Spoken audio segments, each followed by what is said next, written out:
Le premier livre de Samuel, chapitre 30. Lorsque David arriva le 3e jour à Tsiklag avec ses gens, les Amalécites avaient fait une invasion dans le Midi et à Tsiklag.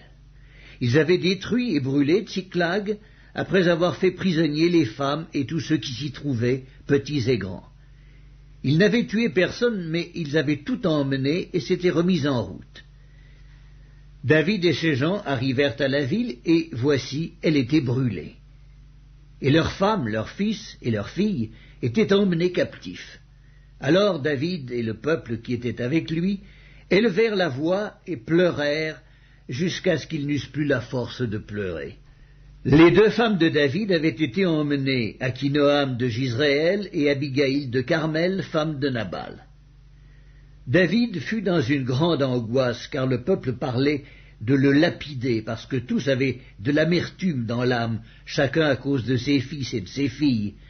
Mais David reprit courage en s'appuyant sur l'Éternel son Dieu. Il dit au sacrificateur Abiatar, fils d'Achimélec, « Apporte-moi donc l'éphod. » Abiatar apporta l'éphod à David, et David consulta l'Éternel en disant, « Poursuivrai-je cette troupe?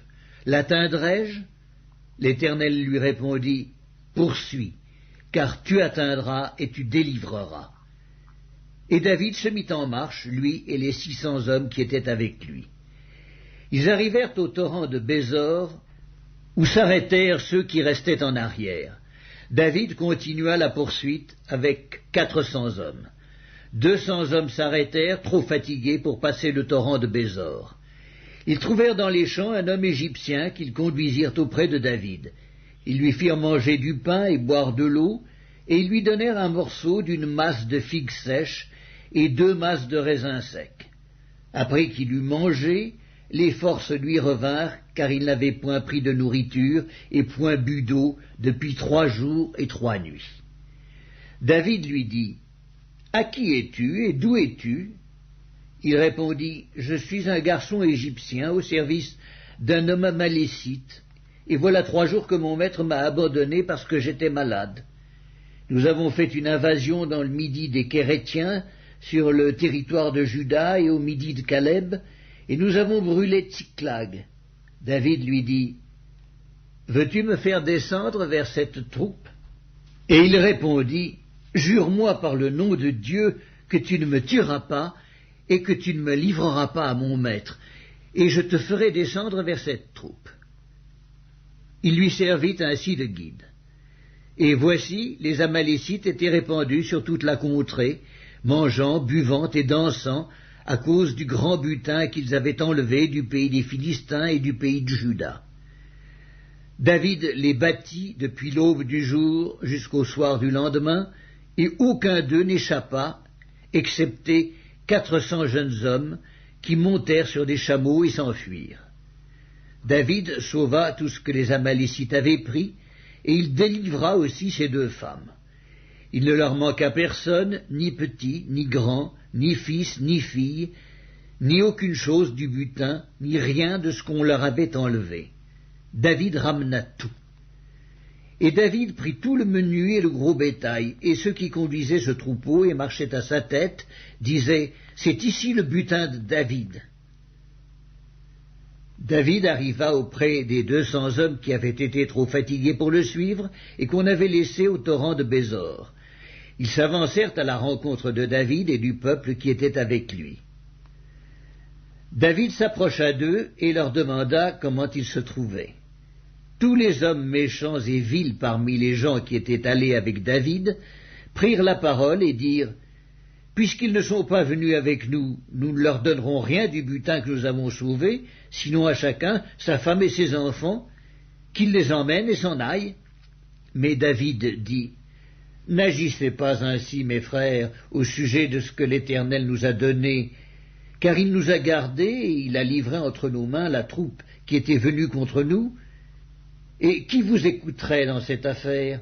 La part doit être la même pour celui qui est descendu sur le champ de bataille et pour celui qui est resté près des bagages. Ensemble, ils partageront. » Et il en fut ainsi dès ce jour et dans la suite, Et l'on a fait de cela, jusqu'à ce jour, une loi et une coutume en Israël. De retour à Tsiklag, David envoya une partie du butin aux anciens de Juda, à ses amis, en leur adressant ces paroles.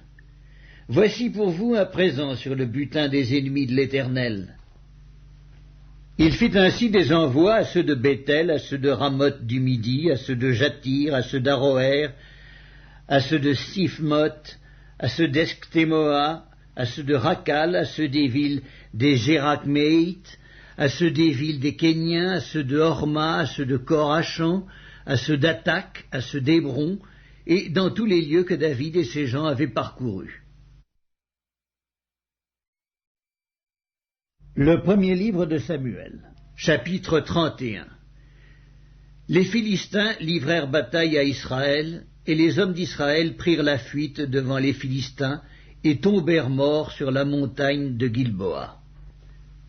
Les Philistins poursuivirent Saül et ses fils, et tuèrent Jonathan, Abinadab et Malchishua, fils de Saül.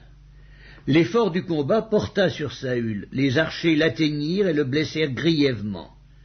Saül dit alors à celui qui portait ses armes, « Tire ton épée et m'en transperce, de peur que ces incirconcis ne viennent me percer et me faire subir leurs outrages. » Celui qui portait ses armes ne voulut pas, car il était saisi de crainte. Et Saül prit son épée et se jeta dessus. Celui qui portait les armes de Saül, le voyant mort, se jeta aussi sur son épée et mourut avec lui. Ainsi périrent en même temps, dans cette journée, Saül et ses 3 fils, celui qui portait ses armes et tous ses gens. Ceux d'Israël qui étaient de ce côté de la vallée et de ce côté du Jourdain, ayant vu que les hommes d'Israël s'enfuyaient et que Saül et ses fils étaient morts, abandonnèrent leur ville pour prendre aussi la fuite, et les Philistins allèrent s'y établir. Le lendemain, les Philistins vinrent pour dépouiller les morts, et ils trouvèrent Saül et ses 3 fils tombés sur la montagne de Gilboa. Ils coupèrent la tête de Saül et enlevèrent ses armes. Puis ils firent annoncer ces bonnes nouvelles par tout le pays des Philistins, dans les maisons de leurs idoles et parmi le peuple. Ils mirent les armes de Saül dans la maison des Astartés, et ils attachèrent son cadavre sur les murs de Beth-Shan. Lorsque les habitants de Jabès, en Galaad, apprirent comment les Philistins avaient traité Saül, tous les vaillants hommes se levèrent, et après avoir marché toute la nuit, ils arrachèrent des murs de Beth-Shan le cadavre de Saül et ceux de ses fils. Puis ils revinrent à Jabès, où ils les brûlèrent. Ils prirent leurs os et les enterrèrent sous le tamarisque à Jabès. Et ils jeûnèrent 7 jours.